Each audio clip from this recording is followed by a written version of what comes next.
4世代学校よりマイケル・キム先生にご発表いただきます。Thank you very much for this opportunity to address this audience. I arrived at Yonsei University in 2005, and after about 1 month, I got a call. We're starting this new English-based program. So I thought I was going to go to this brand new building or something like that, but no, it was a storage room, boxes everywhere, and founding dean, Professor Mo, he looks at me and says, "Welcome, Michael. This is where we're going to create the Ivy League of Korea." And so I'm going to kind of tell a story today of how we went from almost no resources to decent amount of resource now. My presentation, I'll just provide a brief introduction of UIC and our academic programs, then I'll get into our actual international admissions process, and then talk about various aspects of international recruitment. So this is our UIC program. As you can see, there's some Korean faces, but mostly international faculty. Just a picture of Yonsei University.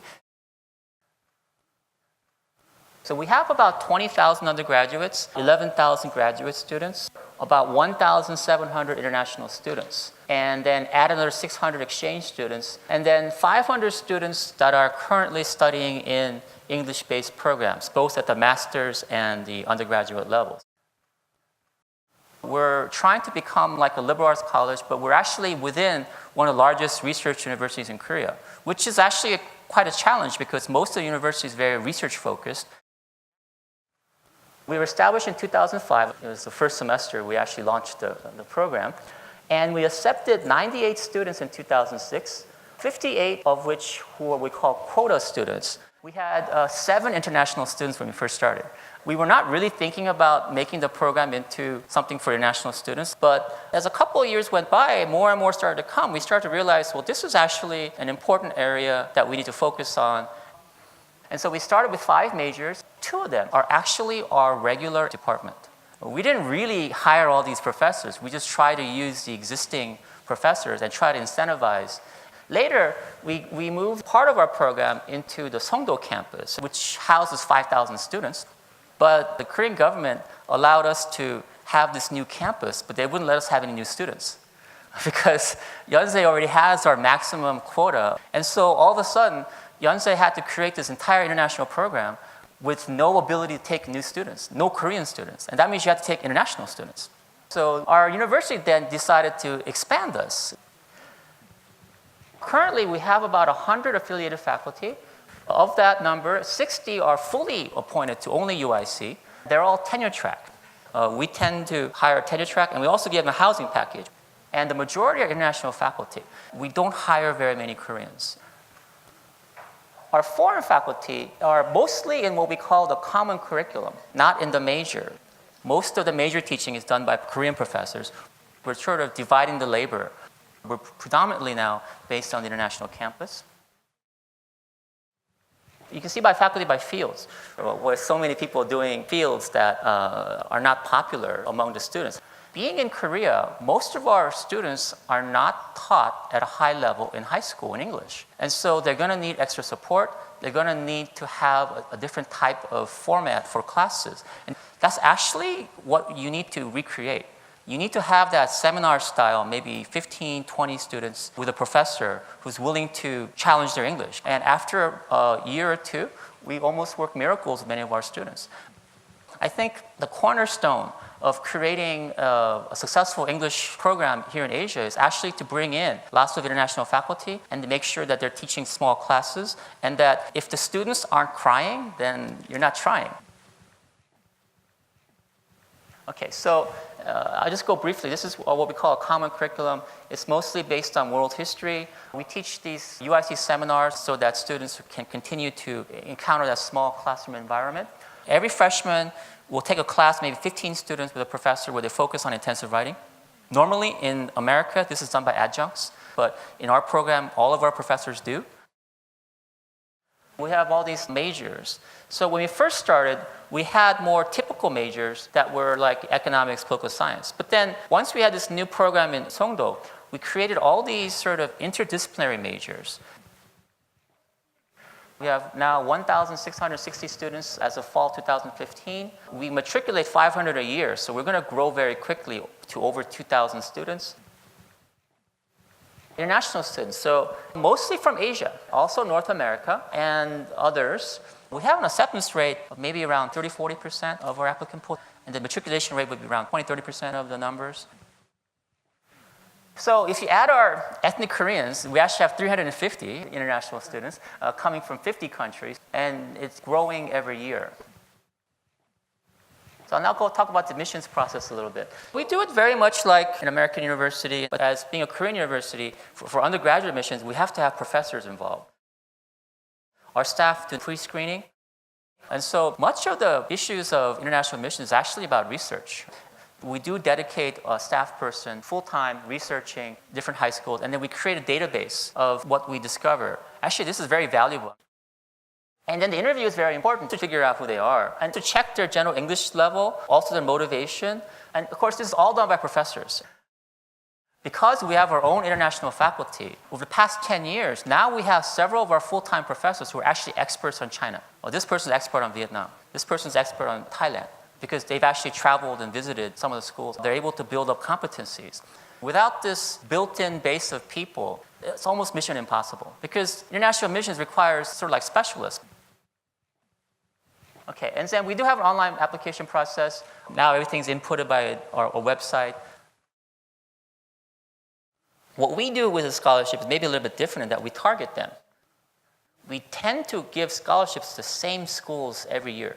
Establishing these relationships is actually very important for the quality control. It took us many years to develop this kind of relationships, but once we built it, then it's really sort of one of the cornerstones of why we can get so many top students. We offer both admission scholarships that we guarantee all 4 years. We also have merit-based. We're giving scholarships to international students and not to Koreans. Okay, now let me go ahead and talk about the recruitment process and some issues of what I like to call branding. We try to emphasize, okay, we're all about the liberal arts and humanities to sort of differentiate ourselves in the market. We also focus on the small class sizes and the fact that we're very undergraduate focused. And then, of course, we emphasize that we have a choice of majors. We let them choose their majors their second year. And then we also emphasize the international faculty. We will, over and over again, this is our competitive edge. And then our exchange opportunities. Yonsei has, I think, 600 exchange universities. And then the residential college model. The residential college model has helped us with the integration process quite well. But the problem is for us is that all of our freshmen go to the Songdo campus and then come back for second, third year. What this has created is like a division between the upperclassmen and underclassmen. And so this is not so good. Some early problems and lessons that I wanted to sort of emphasize. One of the first things I discovered is that the international schools in Korea are not very helpful. It turns out that most international schools, the parents really push their students to go back to their home country. And then a lack of brand recognition in the English market. If you try to explain to people that, yeah, in Korea we're doing an English program, everyone is so skeptical. And so the representative you send out there actually is very important. If you want to make a good impression of the high schools you visit, send your best English-speaking faculty who are Japanese, but also send your international faculty. And then, very important category of inter-university tensions. Everybody sort of limits what they believe to be their territory, and nobody will try to assist you in the other program. Being self-sufficient is actually one of the most important problems that you have to achieve. Again, this focus on the Korean admissions. We have to protect our staff people from being mobilized for the Korean admissions. But then ultimately the biggest problem is the lack of expertise and experience, because just like in Japan, we rotate. We try to time how we rotate the people to make sure that the person can train the new person to come in before they leave somewhere else, which is unfortunately what we have to do to manage these kinds of problems. And this lack of expertise and experience problem is, I think, one of the greatest challenges of any Japanese Korean university doing international admissions, because it is an area that requires expertise. You know, there's no way around that problem. So international admissions is basically one big research project. It's like you're constantly researching. What you discover is that the college admissions is actually just like any other marketing. Teaching an English program in Korea, we can never become the main market. And so that means that we have to find a niche market. You must research your own students. Benchmarking the competition, and then identifying admissions resources. because international admission is actually a whole industry. And so joining the right associations and find the right websites is actually a very important part of the process. We have various recruitment programs, most of which is about high school visits in China, Vietnam, Thailand. Counselor workshops, we hold them like maybe twice, 3 times a year. The JSP, which is our corporate sponsorship program. LG, Samsung, many of the top Korean companies expect to identify international students that have a knowledge of Korea. Our student ambassadors, they become your biggest advocates. Finally, it's all about public relations, right? You can do quite a lot if you utilize your students and professors and staff. We have our own Facebook page, our student ambassadors, we recruit. These are 2 of our famous YouTube stars. They really like talking about their school. Ultimately, it is about international networks and participating in as many groups as you can, but it's also about targeting. Just constantly meeting the same people over and over again really does help you establish the relationships. And then finally, we've joined the Common Application this September, but I think it's very important just to establish the credibility of the program. Having a large number of English-speaking Korean students is in fact one of our keys to success. And actually our exchange program, being so large, having 600 exchange students also helps us to build a critical mass of English-speaking students. And an emphasis on the humanities, I think where this really comes out is that hiring, because as you know, in America, they're not hiring so many people in the humanities anymore. As long as they're given a tenure track position and a housing support, you would be surprised how high quality of the faculty who are willing to come. And then ultimately, it's all about faculty retention. We've only lost maybe 5 or 6 professors over the past 10 years. And administrative integration. And now we have a very well-integrated office that does most of the major functions all in English. And then finally, I'll just close with the challenges. International student support, we have difficulty convincing other administration people. That's why we have to kind of do it ourselves. Faculty involvement, getting our own faculty, getting faculty in the other departments to assist, volunteer their time is always a challenge. Creating a multicultural environment is, in fact, again, very difficult. It's not a problem you can solve overnight, but like I said, a residential college kind of helps, but it doesn't solve the problems. Establishing admission standards. You do have to keep the quality level of the students high, and it's still kind of a challenge for us to figure out where the right numbers are. Career placement. Students are always going to be asking you what are the job prospects, and I think you do have to have an answer for this.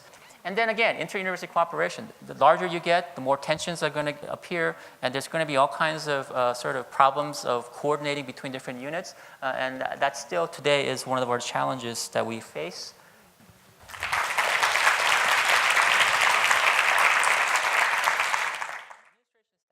That's not something we can control 100%. Deans have a little bit of influence, but they're never given their top choices. But we've been lucky that the university has been willing to send us some of our best staff people. We always get people who've worked in academic affairs or planning office. We don't usually get people from the international office because they have not had experience doing the regular university functions. Yeah, this is actually one of the hardest parts of running a national program, in that we often don't get the financial information of the people that we admit. It becomes more of an art, trying to figure out what the needs are. We have assessment criteria, but one of them is how well you fill out your application. They often come back very lost and out of connection with the university. You do have to have some advising and support for them. We have the same problems in a Korean university. Yeah? So we've had a lot of issues with this guaranteeing of scholarships tied to GPA because many students have difficulty in adjusting. And so we do have a process of appeals, and we will do a gradual cut. But if you do well, we'll bring you back up to full again. Usually students will just sort of drop one semester to come back. We do have a fairly high number of students who leave every year, maybe around 10 to 20%. But I think overall, we've managed to graduate most of our international students. I would say maybe about 20-30% will stay in Korea, but most of them expect to go back. Many of them have gotten executive training programs at top companies back in their home countries. They work for multinationals. The job market in Asia is highly master's based. So a lot of them will, in fact, try to do a master's program. We teach Korean language at multiple levels. We encourage it, but we don't require it. But our most successful graduates do learn Korean very well, and they do get jobs in the Korean companies.